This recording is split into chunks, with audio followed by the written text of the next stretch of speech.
welcome again. This is Maureen Wangati, your host, and I'm here with Susan Mathai, our guest, who is always online, and she's our lawyer and our mediator, and she's also a trainer. So I'm an evaluator by profession.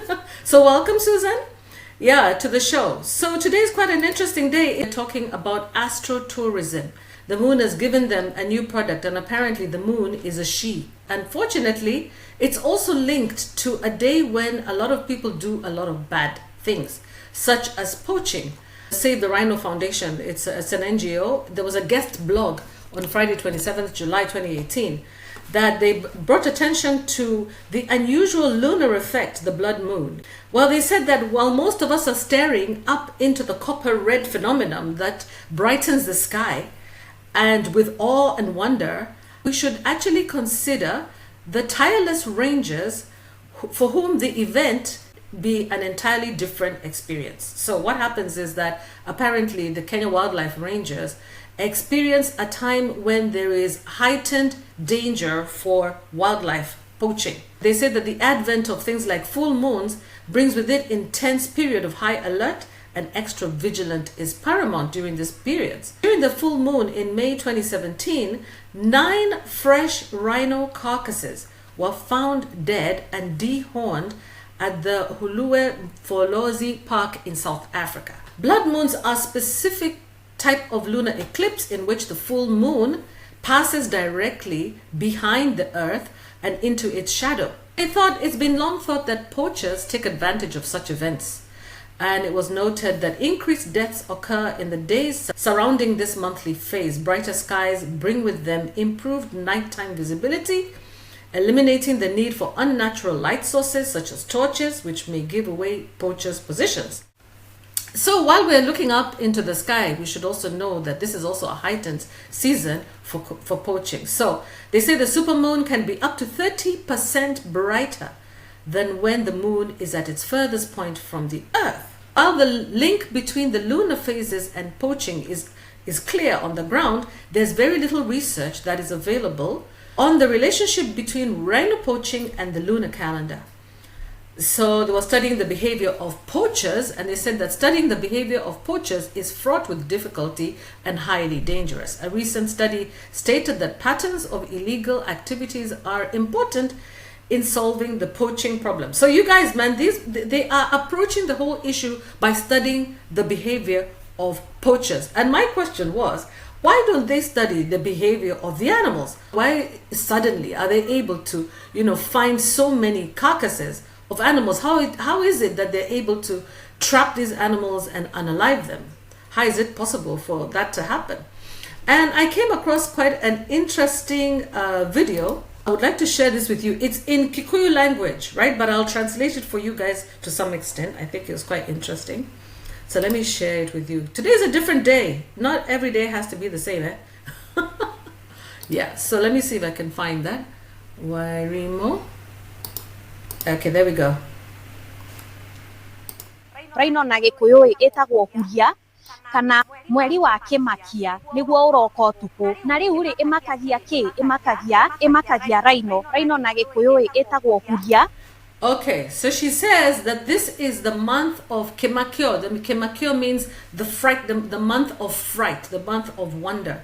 And what does it frighten? It frightens rhinos. This is in Kikuyu tradition. Kana munyi, kana dinoa. So these are the names of the rhinos that she's mentioning. Mweri wa kimakia dinoa. So this is the month of Kimakia Dinoa. So this is the month where the rhino is frightened.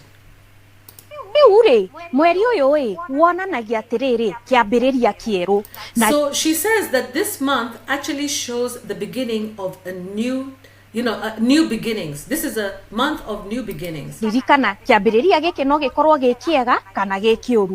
says that this beginning can be either good or it's bad. And as you know, this is African mythology. This is Kikuyu mythology. Agikuyu hĩndĩ nĩguo anake a mbũtũ citũ mamenyaga kana nĩ megũthiĩ gũtaha kana nĩo megũka gũtahwo. So this is the time when the young warriors believed that it's their time to go out and hunt, or this is the time that they will be hunted. Ũgĩkũyũ nĩ athiaga agethahũra na maĩ maratherera, ririkana maĩ ma rũĩ kana maĩ maratherera. This is the time when the Kikuyu would go and bathe themselves in running water, in a place where there's running water, not where there's still water, for example, where they had wells. So this is the one time that people would go and bathe themselves with running water. Onai ũmũthĩ ũyũ nĩ tũkoragwo na maĩ ma kuma ithima-inĩ, kwoguo bata nĩ matherere wĩthahũre. Na rĩu wethahũra watuĩkaga mũndũ mwerũ, ũkariganĩrwo nĩ kĩrĩa ũrekaga harĩa kabere na ndũgagĩcokere ongorwo nĩ kĩũru.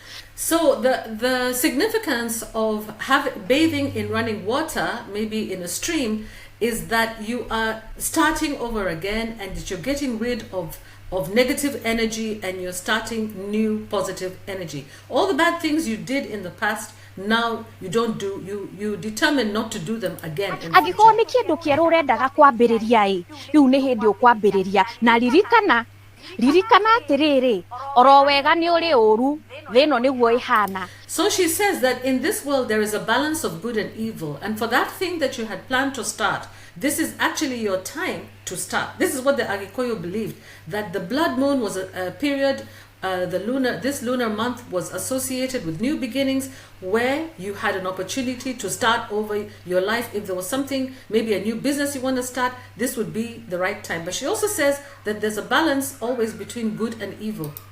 Kwoguo hĩndĩ ĩno nĩguo ago arĩa oru, arogi, mapasta marĩa moru marĩa mamũrutaga ma sacrifices, andũ oru nĩguo mekaga maũndũ mao magongona ma kũnina mũndũ. Anyway. So she also says that this period is also associated with negative energy from people who are religious leaders or people who are witch doctors and people like those. This is when they do all their nasty stuff during the blood moon period. Warĩrie mwene nyaga ũkamwĩra atĩrĩrĩ awa ndagũthaitha reke mwambĩrĩrio wakwa mwerũ ũkorwo wĩ mwega, ndagũthaitha reke thũ ciakwa citikanyite, reke thũ ciakwa citikanyone. So this is where now you go to your God and you say, Mwene Nyaga, that is our God, our Kikuyu, you know, that's how we used to address our God. So we'd say, our God, protect me from evil, don't allow the evil spirits to see me or to hear me or to find me. Protect me from evil. Nĩguo kĩambĩrĩria kwoguo onanagia kĩambĩrĩria na hau ha ũru ndakwĩra ririkana mweri nĩ mũtumia. In the Kikuyu tradition, apparently, according to Kikuyu folklore, the moon was a feminine energy. It was a good female, a woman. Mutumia Gatha means a hard-working woman. Yeah, a good woman. Na kaũndũ kau no ũthiĩ wĩkĩre ũthuthuria ndanakwĩra mweri nĩ mũtumia. It's a woman. She's a woman.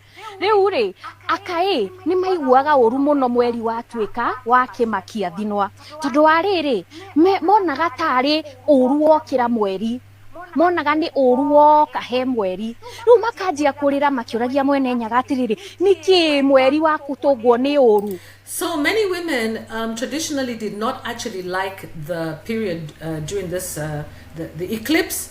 And they believed that it was associated with negative energy, and they would cry to God and ask, why did you bring this upon us? Na hĩndĩ ĩyo nĩguo mekuga atĩrĩrĩ ehereria mweri kĩũndũ kĩu na ithuĩ ongorwo he ũru gũtũtũnga twehererie ũru ũcio. So the women would pray that any evil against the moon should be removed from the moon, and ourselves as well should be protected. So women would pray for protection for themselves and also for the moon, asking Mwene Nyaga to remove thahũrĩte nĩwonai na gwĩthahũra nĩ gwĩthambia na maĩ matherere kuma mũtwe nginya magũrũ o ũguo tu na ũgatiga kĩrĩa kĩũru angĩkorwo nĩ kĩndũ kĩũru ũrekaga kana angĩkorwo nĩ andũ oru ũrarĩ nao kana bad people around you, bad energies ũgacieheria ũgacitiga na thutha ũkambĩrĩria kĩambĩrĩria kĩerũ. So this is your time to renew your strength and to renew who you are associating with, the company that you keep. Check the company that you keep and start again. So basically, this is a period of new beginnings. I won't play the whole thing because it's a bit long, guys. Yeah. I just thought to share that because it's interesting. It's an interesting perspective, you see. And she talked about this month being the month where that actually frightens the rhino. Yeah, it frightens the rhino. And you see, the first thing I shared with you is that the rhino NGO has found so many rhinos being unalive during this period. Why? Because the rhino actually, she continued to say that the rhino chases after the moon because it thinks that it's a fire. It associates the moon with fire when it's red. So you'll find that a lot of wild animals will be running away because of fear and because it's bright, so they can be easily seen. So I thought it was just something interesting to share with you guys, a little bit off topic from the things that we normally do before Susan gives us her updates. Susan, did you see the blood moon?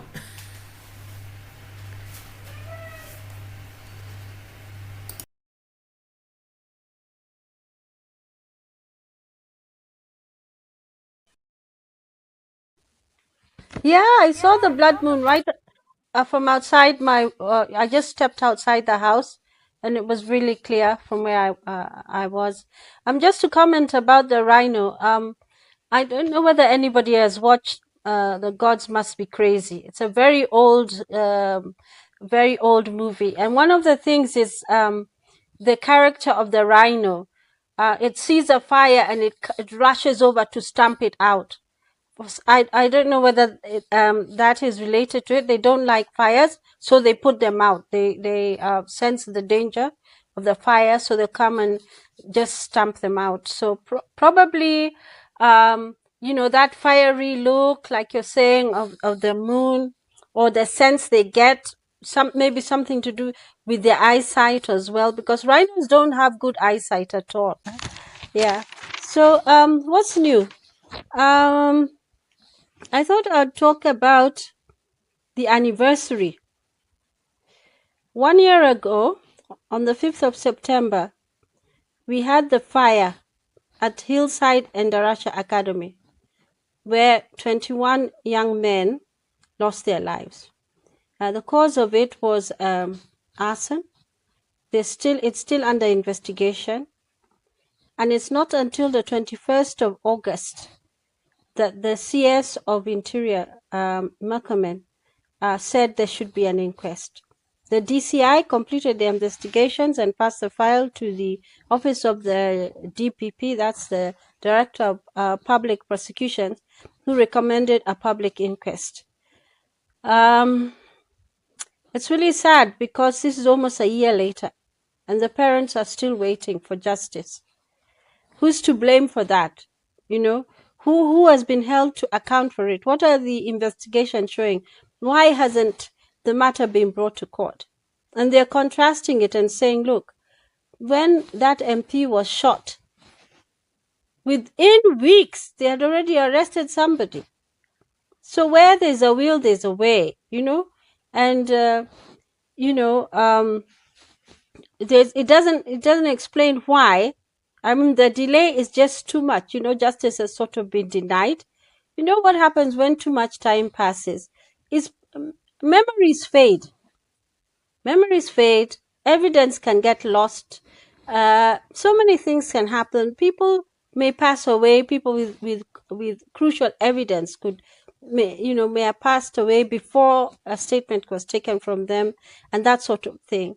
The person who was investigating initially was transferred to another department, and another person has come, and another person has come, and there's so many things that would interfere with the evidence or even the strength of it. So the parents are still waiting, and sadly, we're still having those type of arson attacks instigated by students happening. Just this week, 3 schools in Gatondo South, which is in Kiambu County? Yeah. There were arson attacks instigated by the students. So all the schools now in Gatondo South have been closed. So the children are home.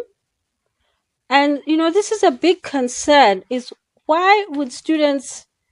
what is this pattern of behavior where students are resorting to burning down their schools? And we've had such tragedy like this one of Endarasha, where 21 young men lost their lives. Why, go to those extents? There was even the really nasty one many years ago in Nyeri. where people lost their lives. So why would what is happening that the young people would think that this is a solution? They're not happy with something and they decide they're going to burn it down. In fact, for me, I find that behavior so scary because it smacks of some sort of like criminal conduct or psychopathy or something like that, because when you decide to burn something down, people will get injured. Even if people don't get injured, the property is damaged. But it's not just been there. There have been a lot of schools closing down because of riots. I know I talked about one school where the children were up in arms because of being overly punished. One boy was punished so badly by the teachers that the rest of his classmates said, no, this is not right, and it caused there was a furore. There was damage of property. They broke the windows of the class. But why the fires? This should be investigated. This is something really, really, really serious, I think, because it's such an extreme way to address issues, and it's not really addressing them. It doesn't solve the problem. It creates one. Because at the end of the day, rest assured, your parents who paid school fees or whatever it is are going to be asked to pay for the damage that occurred to those schools. Many of these parents cannot afford that. They are barely affording to pay whatever it is the schools are asking them to pay for. And I'm telling you, these guys are really good at sending children home and saying, no, you have to come back in full school uniform. The parent doesn't have the money. You decide, am I going to buy him new shoes, or am I going to pay the school fees? That sort of thing. They have to choose which one is going to be first. So it's something really tragic, and it's happening, and it's something that needs to be addressed. Again, the questions that are coming out is the issue of accountability. Who's to blame? And that was one of the headliners in the newspapers. Who is to blame for these schools burning down? Of course, the culprits themselves. But who else? Was the school secure? Had it been fire checked? By the when they decided to certify the school as fit for purpose, did they do the proper fire checks? Did they check whether or not they had all the equipment they need to ensure the safety of the students? Was there standard assurance, proper checking, or did somebody pay their way and got it? And then the school owners, again, did they take any shortcuts? Are they liable? What about the teachers? To save time, did they use excessive disciplinary methods to manage the children, like locking them in? Because I'm not sure about whether it's in this case, but the door was bolted from outside. So they couldn't come out. They couldn't run out of the dorm. I'm not sure whether it's this case or another one, but that has happened. And then the Ministry of Education, do they go around to check to make sure that these schools that are operating as they should? What about maybe even the local, the county commissioners and all those people? Are they checking? And what about the parents? When they take the children to school, do they go around and ask, if there's a fire, how do these children come out? How are you managing these children at night? A, B, C, D, those type of questions. We need to ask enough questions.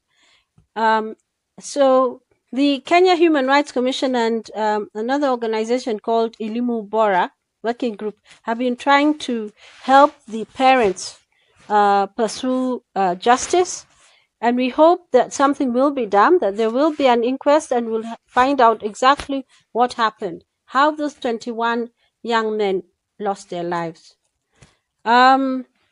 Insecurity, I'm sure you've seen it all over in the central business district of Nairobi. Everywhere, people are so concerned about, you being in the CBD, especially, in the evening. There are issues about it's not well lit, knife attacks, or use of human waste to threaten, that sort of thing. People have been injured.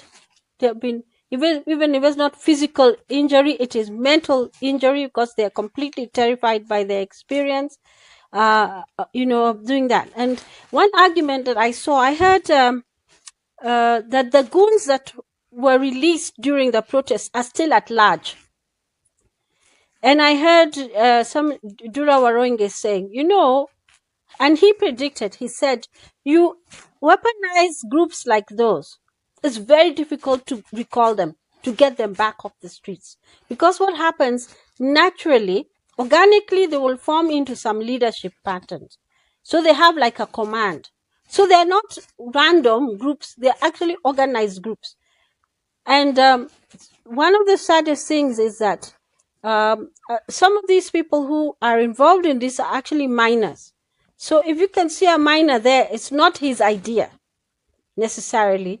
It's probably being used by an adult who knows that the culpability of a minor is lower.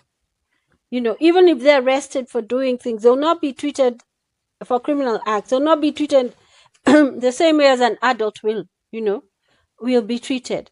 So there have been a lot of arrests that have taken place of some people of suspected goons, or the ones who have been mugging people in the city center.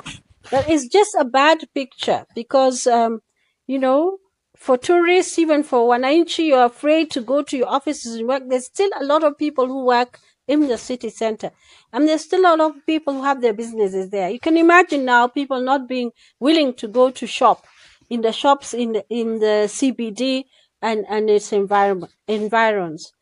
What that is really affecting people's earning capabilities.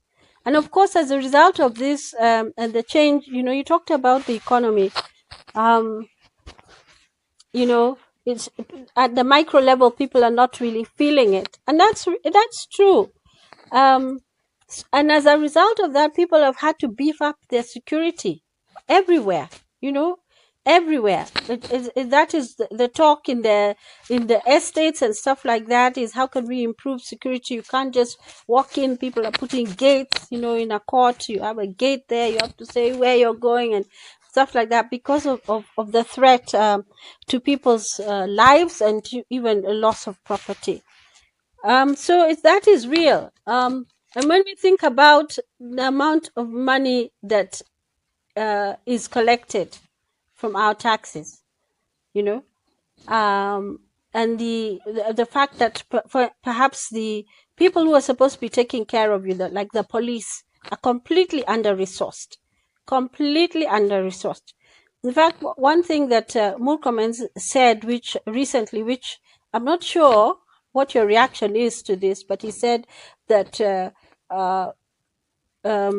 police women, when they're pregnant, they have to start making maternity uniforms for pregnant police women.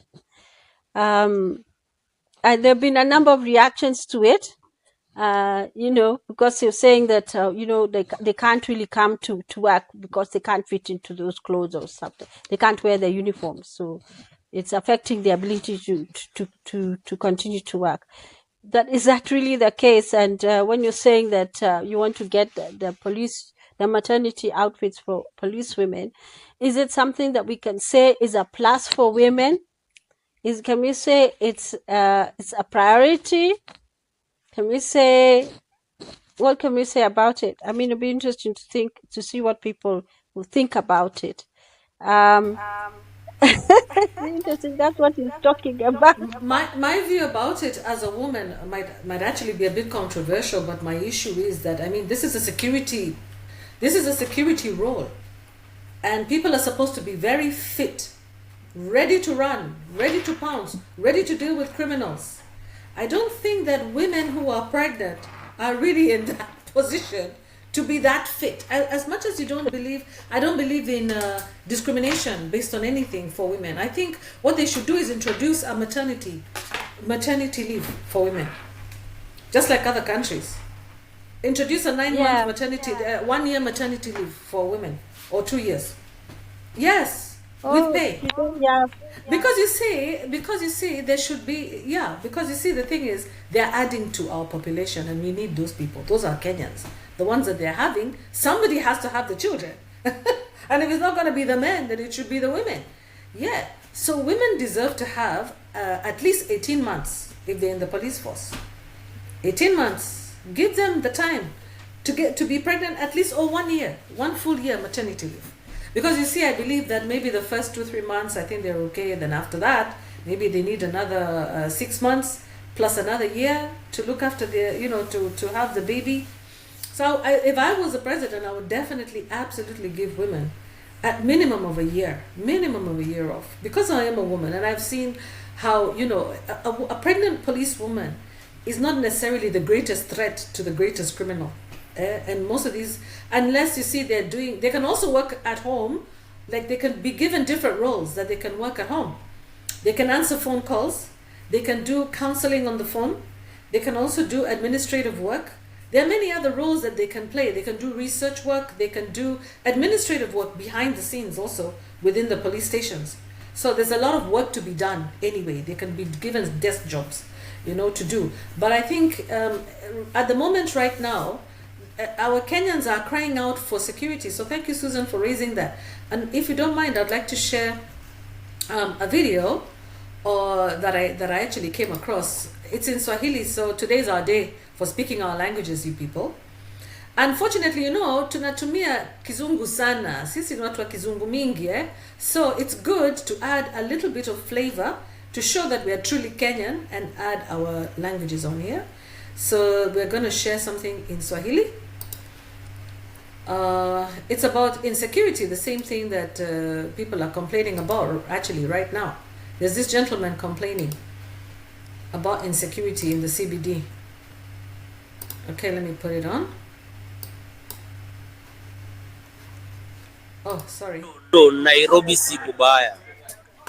Central Police Station, Nairobi CBD. Nairobi ni kubaya. Hatujui huyo ACS anafanya kazi gani hapo. OCPD anafanya kazi gani hapo? Inspector anafanya kazi gani hapo? Wale mapolisi wako on duty wanafanya kazi gani Nairobi CBD? Na vijana wadogo sahii wanadunga watu na visu, wananyang'anya watu simu nini. So tunataka security irudi vile ilikuwa. UDA government walituambia watu wa maandamano. UDA government walikuwa wanasema watu wa maandamano ndio wanaribu town. Sasa Nairobi ni kubaya. Watu wanalia. Wakora wameingia town. Tunashangaa wakora wameletwa na kina nani?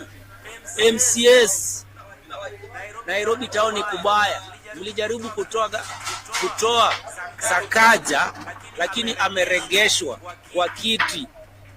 Nao watu wengine wakishapewa pesa wako na raha. So tunataka security ya Nairobi irudi vile ilikuwa. Central Police Station, hatujui kazi yenu ni gani hapo.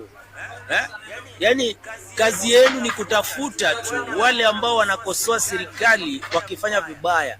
Lakini hiyo insecurity iko Nairobi sahi. Sasa sisi wananchi, sisi ndio tutachukua sheria mkononi yetu. Na hakuna mwenye atatuambia nao vijana, watu wa Nairobi watatoka nje. Nao vijana watajua raia ni akina nani. Okay, let me stop sharing there. Yeah. So basically, this is it. Yeah. Yeah. Basically this is it. Yeah, Susan, you can go ahead. Like what you're talking about. The people who are responsible for security, that's what that gentleman is asking. The OCPD and the rest of the officers of the police. We have a central police station right in the center of town. A very big one. Yeah. Tell us about that, Susan. Why are they not taking action? This gentleman is saying that Kenyans are the Wananchi, the people are going to have to take matters into their own hands. Yeah? And they're going to deal with the young people themselves. Yeah, which is unfortunate. It's really unfortunate because they're using terrible means, and you can see they're stealing even 100 shillings. There's one guy, one of those videos, he was threatened and everything, and he had 100 bob. They went with his 100 bob and his phone. You know, you're robbing people at knife point, and what people need to understand is that the minute you use a weapon, it doesn't matter how much you get from your victim. It's robbery with violence. And the sentencing is very, very different. It's as if it's it's what they call a capital offense. So that you can be, if you're caught with robbery with violence, you can be jailed for life and stuff like that. So what they're doing with the young hi Kat. This one. Say hi to my people. So, you. Cats are terrible. I'm telling you, they like attention. Boy. Yeah. Yeah, but you're saying, we're talking about something important, you guys. Don't worry, I'll edit that one out of the other one. Video. Yeah, so this is a live you see show, what so happens. things happen. Things happen during live shows. Yeah. So when you have minors, they'll be detained at the president's leisure or something like that. That's the type of sentence they'll get. Because of the law, it protects people below the age of 18. They're treated differently when they are in conflict with the law. And but for an adult, you're jailed for life, literally. You can be jailed for life imprisonment if you have been convicted on a charge of robbery with violence, or for an extended period of time. Because it's deemed to be a very, very serious offense. So these young people are using weapons, and the minute you introduce that into any assault or anything like that, it becomes a robbery with violence. An assault where you're attempted to steal, or you've actually robbed somebody. Doesn't matter whether you've stolen 100 shillings or whether you've stolen 1 million shillings. It's just robbery with violence. So definitely, the Sakaja angle in that. Remember, during the protests, they were saying that the news was reporting that there were links between him and the goons who were poured onto the streets, the ones who were walking side by side with the police and not being arrested. Yet they were holding weapons. They were holding huge sticks. They were holding weapons, and instead of the police arresting them, they're just walking alongside them. So Sakaja's name came up there, and again now he's being linked to the escalation of violence and insecurity in the Nairobi streets. He's the county governor of Nairobi, and so because of his connection with that in people's minds, and as reported, there were also some videos showing the goons themselves saying that it was him who was responsible for them being on the streets. And like I said earlier, it's very difficult to mobilize people to do something and you don't have an exit plan. There should always be an exit plan. So the problem with this whole strategy of bringing these goons is that there was no exit plan to remove them off the streets. So they weaponized this group of people, and they have formed their commands, their systems. It is now for them, it's a means of a way of earning a living, because they were being paid to go and cause mayhem. And now when the protests are not there, they don't have jobs. So now they're creating jobs and going back they're continuing to do that which they know. And of course, what they're doing is criminal. Even when they were doing it during the protests, that was still criminal behavior. So it's really, really unfortunate, It's much like introducing, there's the water hyacinth, the story of the water hyacinth that was introduced into Lake Victoria because of to deal with something. And then it just started to just spread so much in the lake and became now a problem. So you don't introduce something and it ends up being a problem, because that's exactly what has happened. Use the wrong methods, not being able to show uh, problem solving skills or even leadership skills. And straight away there, you can see this, whoever is responsible for this, any leader who's responsible for this is not fit to be a leader. Under the constitution itself, they're contravening our national values of integrity. They're not even safeguarding the safety of the citizens. And they're there crying. There are so many videos of people who have been threatened, who have actually experienced it. You can see some of the ladies that they're talking and they're completely terrified. They're still, reeling from the shock of that experience of being mugged. And it's truly terrible. A very bad There's a lady who experience. talked about her experience when she was inside a matatu.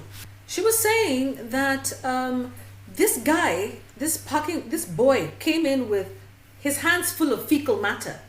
She had kind of like opened the matatu window, the public service vehicle window, a little bit for some air. You know how they are; they get really hot. So she opened it, and one of those young kids, nasty kids, comes in with his, something, his feces that was smelling really, really bad, and he started to demand money. And the lights were not open. She said the lights were not, I think it could, by the way, I think it was a personal car. Sorry, it was a personal car. And she had like cracked her window open, and his hand was inside with the feces. And he had actually threatened to drop it on her or to put it on her. And then he actually saw some money that was lying in her handbag. And he said, I want that money that's in your handbag there. Give it to me. 200 shillings. You see, because her phone was underneath and she had a few bits of money there, Sometimes you need just a little bit of money. Maybe you want to buy something on the road. So he's asked for that 1,500 shillings that was there. He had to give it. There was 1,000 he wanted. She gave it. She just started giving him everything. The last thing, just before the lights, changed to green, was her phone. And she was just grateful that he moved his hand and that she was able to go. But she said the stench that filled that vehicle. She said it took days to get rid of it. And she was so traumatized by that. This is not normal behavior, you people. I don't know what's going on in town in Nairobi. I have a friend who lives in the coast, and she said there's no way she's stepping into the central business district in Nairobi right now. Yeah, don't. It's just not safe. So like you said, the goons, this issue of not having an exit plan is very dangerous. Because literally, they have kind of like empowered them, emboldened them. Now they know what it feels like to terrorize, and it's kind of exciting for them. It's a new thing, a new way for them to get money and to get things. Yeah. They know that they can break shop windows and break shop doors and go in and get clothes and get free laptops and free phones and free clothes and free food. Do you really think, this is something, it's a culture, it's a cultural shift. It's an entire cultural shift. Very serious one. I don't know what they're going to do, because you see, they were working with the police, the same police who were, they were actually giving them security, isn't it? Yeah. The police were oversighting their activities. Side by side. Yeah. So how can the police now come against them? Because on the other hand, the same police were also seen in some pictures taking laptops and putting them in their car, in their are they not lorries, but into their vehicles, into their Land Rovers. Yeah. Land Rovers. We saw them running with laptops into their Land Rovers. So these are the same goons, they call them goons, these young ruffians. They're the same ones who will actually, they're the same young ruffians who have been saying that they're being used to collect bodies and take them to the mortuary. So they have information. Do you really think that the police are going to come now and stop them? It's a very tricky, very dangerous situation. It happened, I believe, in Mombasa at some point. They'll have to take some drastic action. It's very bad for our country. For sure. They've created a problem and they need to address it, And it needs to be addressed quickly. They're weaponizing even younger people for the reason I told you. It is to avoid liability or reduce liability. There are people behind those young children. And it's unfortunate that they're messing up with people's lives like that. They're really messing up with people's lives. So the other big discussion has been, of course, SHA is big on discussions. We've talked so many times about it. the ghost hospitals, getting lots of money and stuff like that. That story is just the saddest ever. Affordable housing again, they've collected so much money from the affordable housing money, and they're using some of it to buy treasury bills, because they're collecting a lot. It's 3% per salaried person is 3%. 1.5% is paid by the employer. 1.5% is paid by the employee, and that's on the gross. On the gross amount. That is it's not on the net. It's on the gross amount. It's like you're being taxed again. And I think I saw a judgment on that, and I don't know why it's not giving any weight, because that judgment said that it is illegal because it's like being taxed twice, because your income tax is on your gross salary, right? So now they're doing it again now on affordable housing. So SHA is just a mess, continues to cause a lot of despair among citizens. In the political arena, we're talking about the victim compensation team.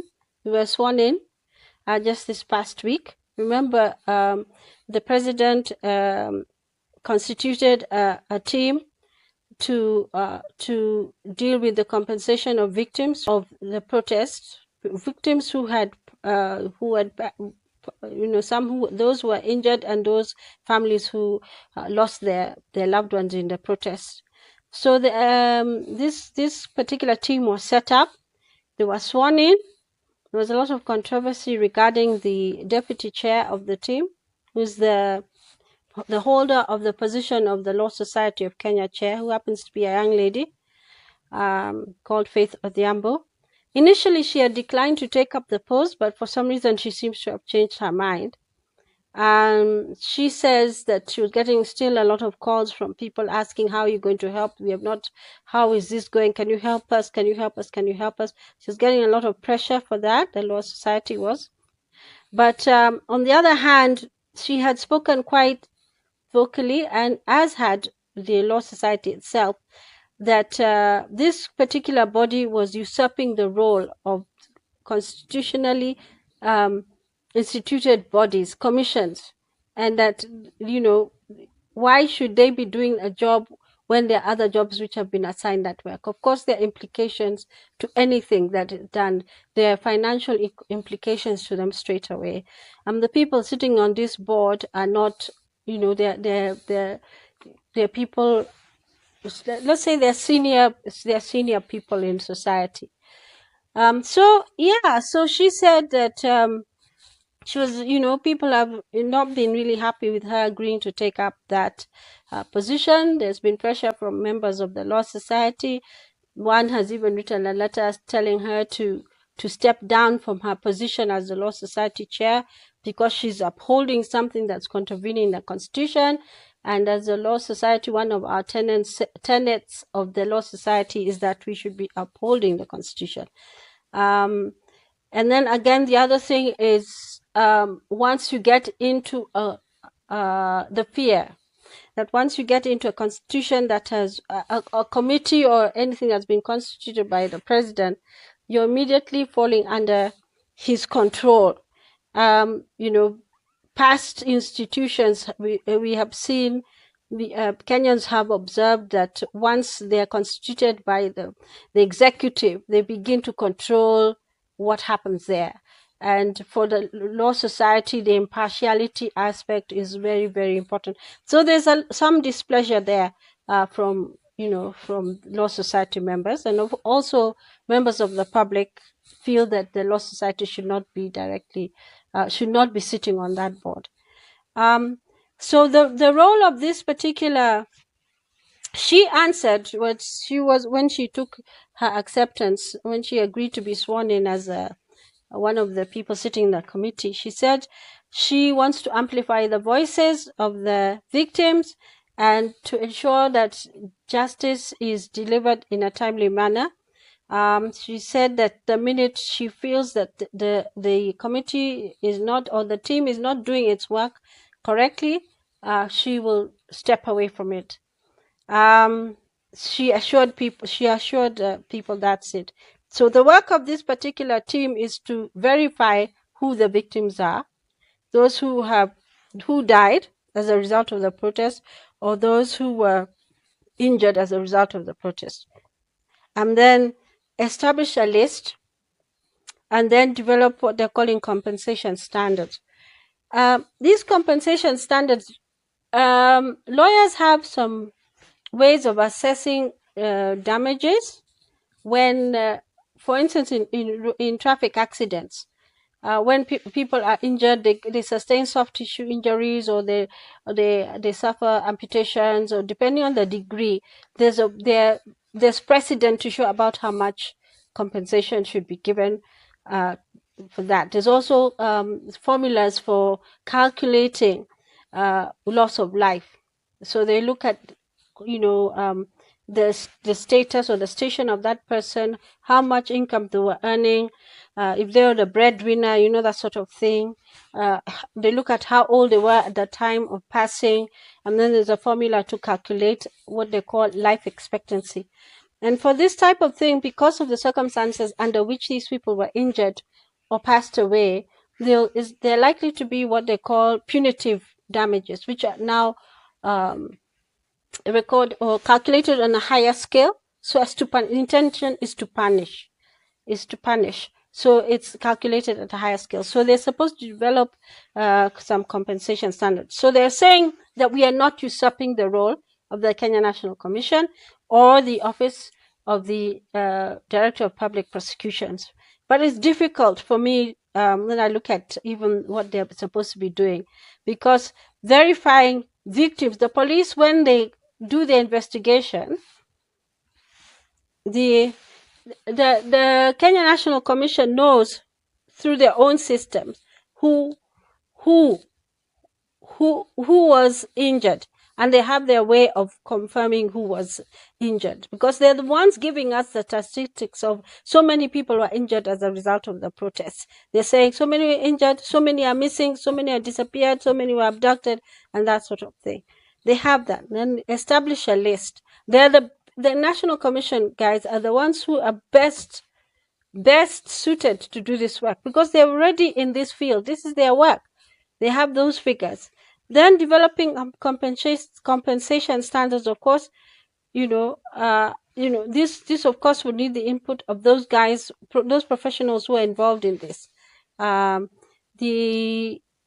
There are number, who are involved in getting damages where there's injury or death. So I don't know how they're going to really show separation and without sort of encroaching into other people's work. But we wish them all the best. The National Commission itself said they're happy that it was formed, but we're just hoping all the best for that. So then the other thing is, of course, what we're seeing in the moving and shaking parts of the political arena. We can see that relevance or irrelevance of some of the political greats. We can see them dropping in relevance and others coming up. So, for instance, I think as a result, this is my own opinion, and I've read it also and listened to it and heard many people sharing that opinion, is that the Raila's sort of relevance as because of his, or let me not use the word relevance, his impact has been sort of watered down because of the position they took in the broad-based government. In fact, his decision there has affected ODM itself, and then we're finding these splinter groups. So there's even a young group of young politicians. Some of them are in ODM, others in UDA, and they've come together. Wamushomba, then we have what's his name, Babovino, we have Sifuna, and the other young people who have decided they're not happy with what their parties have decided about how to handle the status quo, and they're speaking up about it. So they formed like a splinter group. And let's watch this space and see what's going to happen. Of course, Gachagua is going around with his DCP. I saw some elections somewhere was it Nakuru or somewhere? They turned chaotic.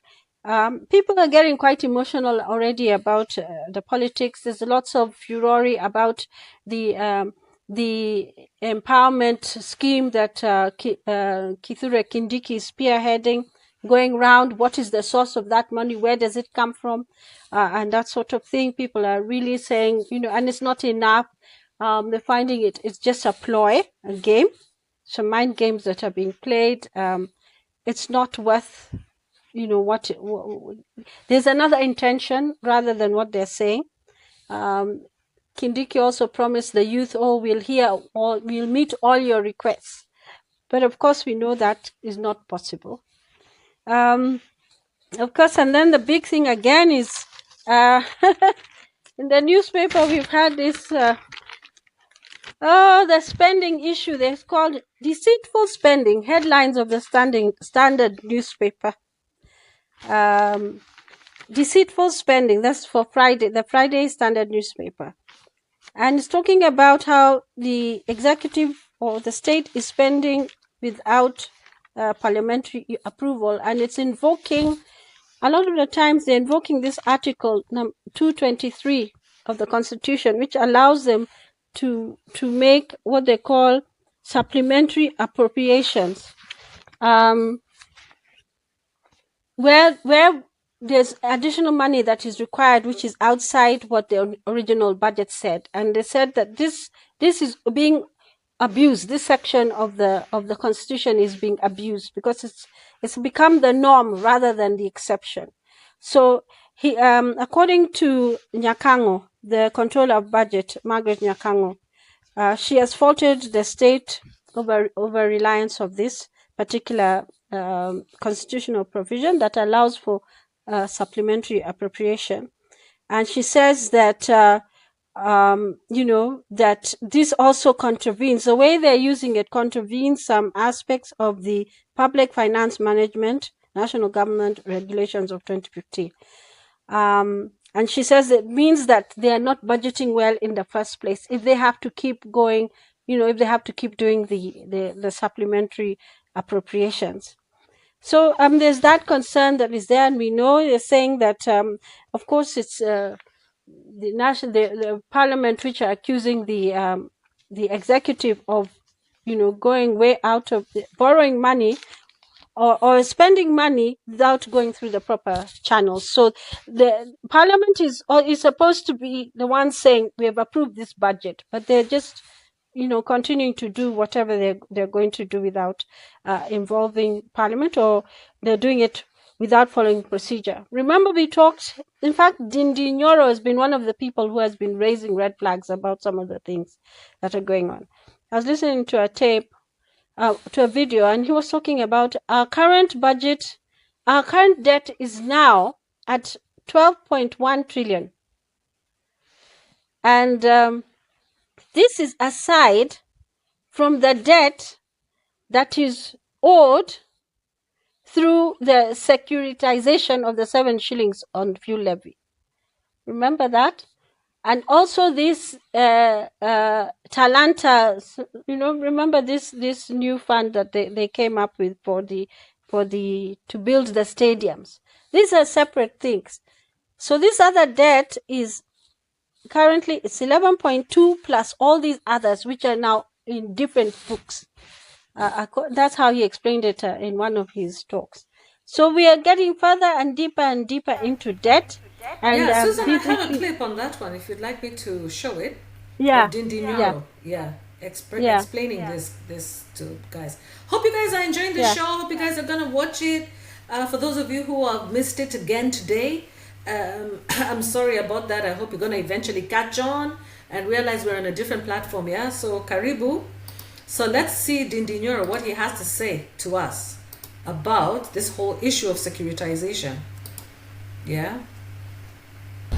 Everything else you see in Kenya in terms of development, like even the Talanta Stadium, is also not part of the 12 trillion debt. That is another debt, securitization of the sports fund, where we borrowed 46 billion and will be paying 100 billion in interest rate alone after 15 years. Kenya has always had development for the many years, but we never had to borrow that much. President Kibaki did a lot of development. He borrowed only 1.2 trillion for 10 years. Where is the 1.2 trillion we are borrowing every year going?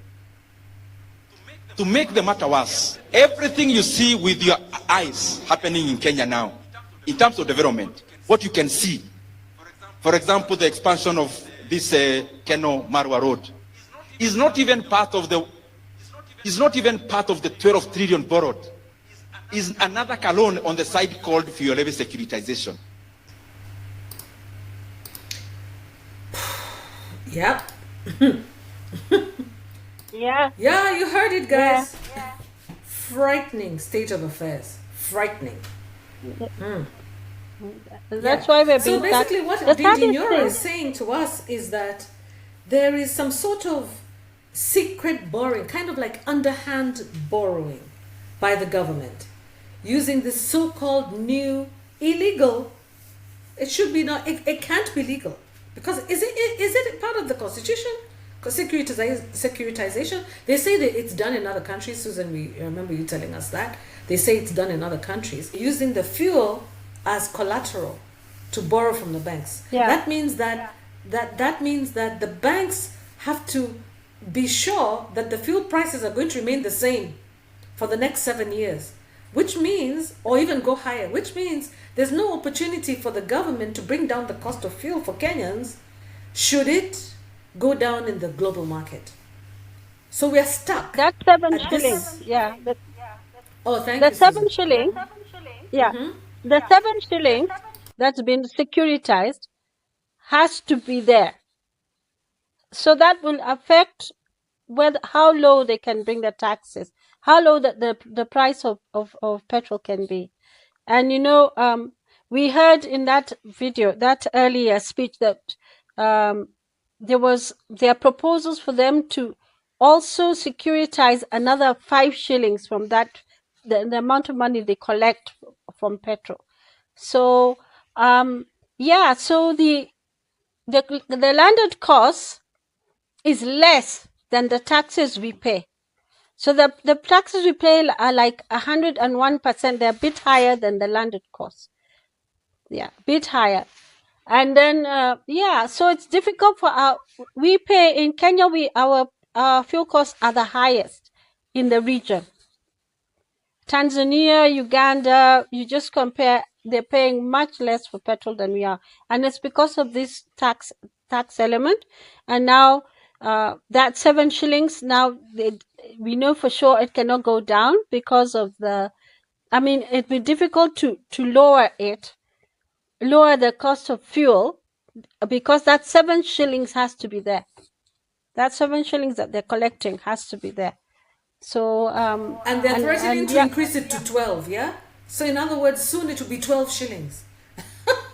That 12 shillings has to be there to guarantee the banks. Yeah, but it's not a good way of doing things. I think Dindi Nyoro, when he was talking about this particular device, the securitization thing, remember he said, ukisikia kizungu mingi, you should check very carefully. When they use big words, you should check and try to really understand what they're talking about.